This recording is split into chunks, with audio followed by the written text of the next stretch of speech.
Hello everybody and welcome to Pravus Gaming and more Plague Inc. Evolved Custom Scenarios. Yes, I am back at least temporarily.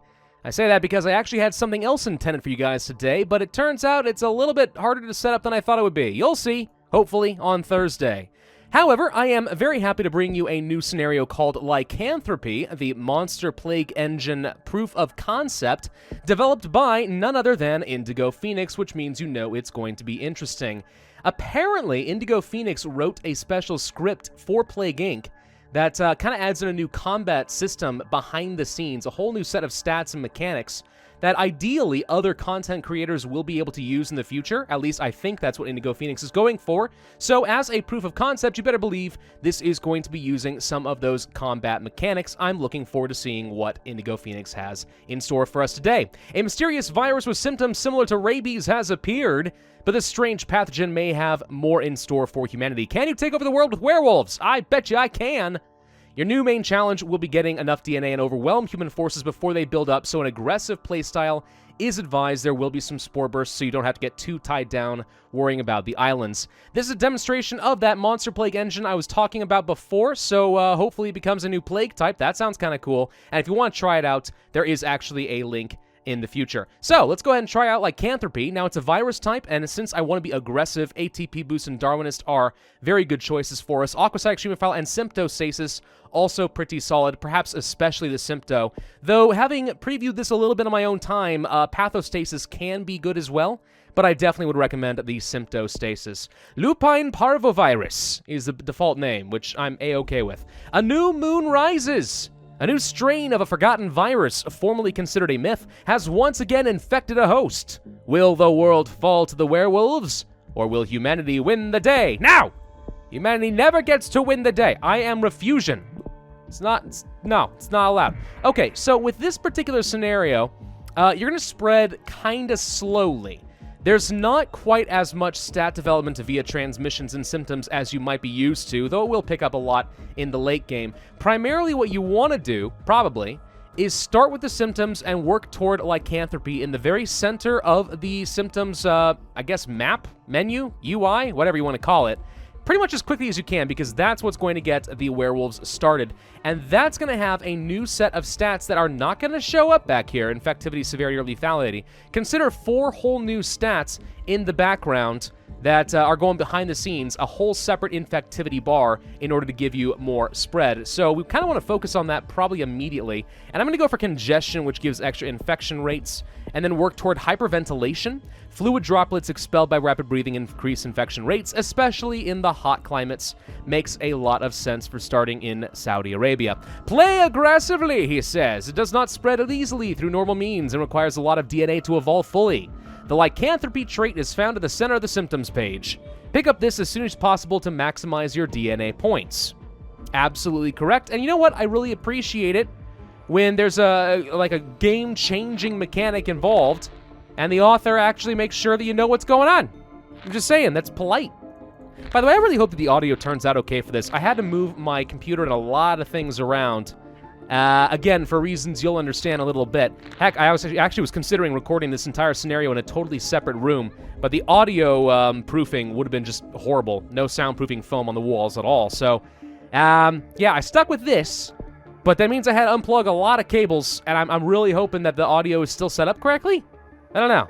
We're gonna find out. So I got dysphonia. Damaged vocal cords cause lowered pitch and inability to produce certain sounds. Nothing but growls. Aphasia, there we go. No S involved in the beginning. Anyway, tissue damage causes inability to form words and communicate. Makes developing a cure significantly harder. No surprises there. Kind of hard. If the freaking doctor says, "Where does it hurt?" and all you can go is, yeah, he's not gonna have really much of a clue what to do with that. I mean, yes, you could always just resort to charades. Charades is effective. Frankly, when I have kids, I'm going to make them all play charades. Just in the event that they lose their voice, they'll still have an ability to communicate without knowing sign language. That's going to be a requirement in my household. Underutilized skill, I'm telling you. Psychosis. Damage to cerebral cortex causes extreme shifts in personality and self-identity. Extremely hard to cure. We could jump to this right away. I think I'm okay with getting a little bit more transmission, though. Do I want urban or do I want rural? That's the hard part. I think I will pick up some extra rural transmission. And the main reason being, once I start Lycanthropy, I'm pretty sure that the scripting allowing humans to start ramping up, like, their ability to fight against you starts, so maybe I don't want to go too aggressive. At the same time, I trust Indigofenix implicitly that, indeed, I should be aggressive. We will go for a little bit of blood, so we have a bit of rural and a little bit of poor transmission, just the areas I'm expecting to have the hardest time. And then, yeah, I think after that, we are going to be going for the psychosis. Only need a couple more points. Once we get this, we're going to need, what, 30 points? Yeah, 30 points for Lycanthropy. So this is where we want to start storing up a lot. But at this point, we have a pretty good amount of severity built up.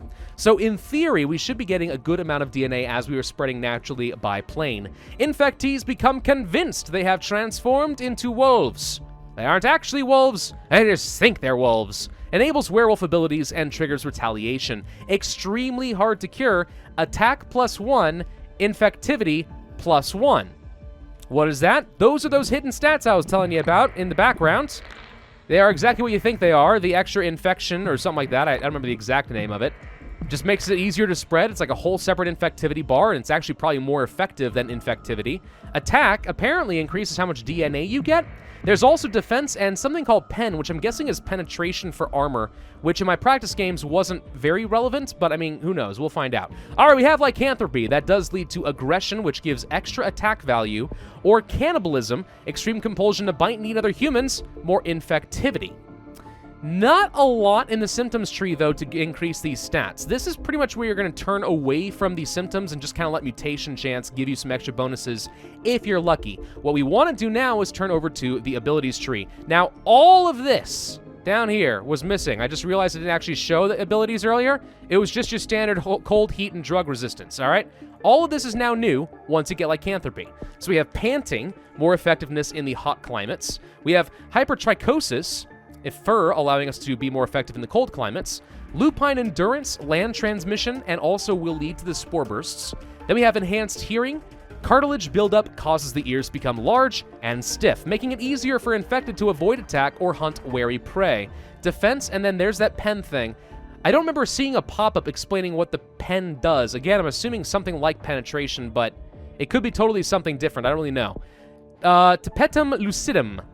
A reflective cell layer forms behind the retina, making nocturnal attacks more effective and reducing the effect of human preparation. Again, pen +15, whatever that does.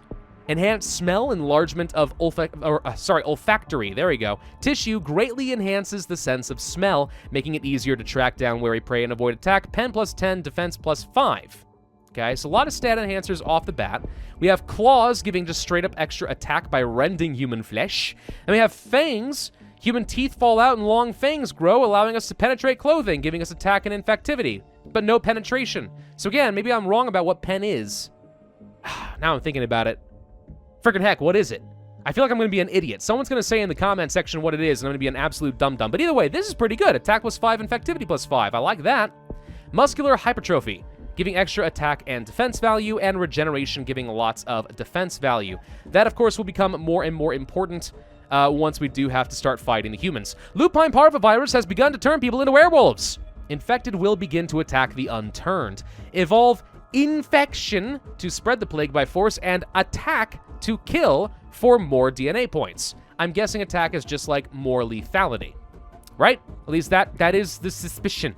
I'm probably going to go for the claws first because claws do seem pretty effective. I like that extra infectivity and lethality. Give me all that DNA so I can be super duper aggressive. That does lead to fangs too, so become penetrating the thick layers of padded clothing. But there's the pen that does sit up with penetration. So I don't know. We get pen +5, more attack, and more infectivity. Fangs +2 are pretty good. Really wouldn't mind having that. Probably will have it pretty soon. I mean, we got enough severity going that we should be getting a pretty good amount of DNA with every red bubble at this point. And don't forget, we do have access to some spore bursts a little bit later, so I'm not too worried about getting to the island nations and being a little bit overly aggressive. Speaking of aggressive, we did just get aggression for free, so that's even more attack value. Awesome. Egypt is going to try working on a cure. Good luck with that one. Let's see. Attack and defense? Maybe. More attack value? Maybe. I think we're going to go for the lupine endurance for the extra land transmission just so we can spread around a little bit faster. Kind of get that ball rolling in as many countries as possible. The army is fighting werewolves in Madagascar. Countries have begun to send their military forces against you. Evolve penetration. Hey, I was right. To fight back more effectively. and defense to resist attacks. So I'm guessing basically that penetration works kind of similarly to the combat strength of zombies in the Necrovirus. Kind of one of those hidden stats that improves combat effectiveness beyond simply severity or lethality. That would be my guess. To that extent, we should probably go for... what do we want? Let's go for the enhanced smell for a little bit of defense and the penetration so we can be more effective. We obviously do not want all of our werewolves to die in Madagascar, so we do need some level of defense. We do have something here called self-restraint, and the math of this is a little bit ambiguous to me. After subduing their prey, werewolves will sometimes bite once and then leave in order to infect more humans. Infectivity plus equals half of your attack, and then your attack is divided by 3 or something. I don't know. I think your attack goes down, you have less lethality, but you get a lot more infectivity. Basically is how that is going to work. Probably something we will want a little bit later, but only after we have successfully fully subdued all of the humans.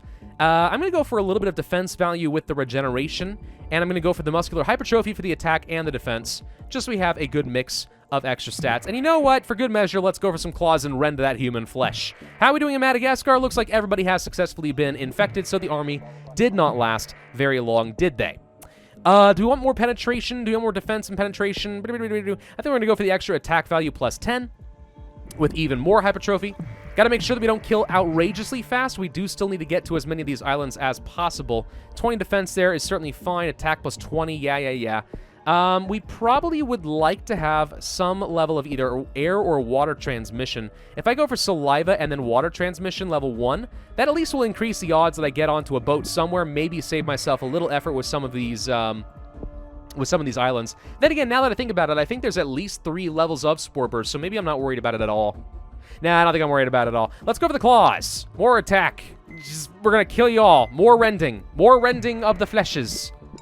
We don't need more defense at the moment, I don't think. Penetration. Let's go for some defense and penetration. Mix those a little bit. We should be losing a lot of werewolves. Like, they should be dying rather quickly against the armies, but we're getting lots of penetration. We're getting a lot of defense. We're gonna be just fine. Giantism. Growth plates reopen and a surge of growth hormones causes growth to the size of a small bear. Extremely effective against the stubborn enemies, 20 penetration and 20 defense. So you can kind of get some sense of all the combat that is going to be involved behind the scenes in this particular scenario.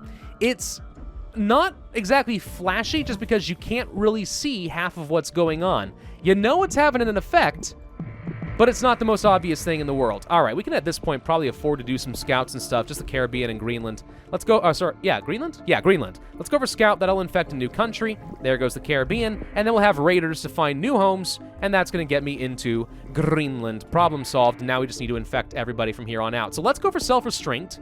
We're gonna reduce our hidden lethality value substantially, but get a lot of extra infectivity. And then if we get social cohesion, they learn to organize, break the countries, and is a win condition if all humans are turned.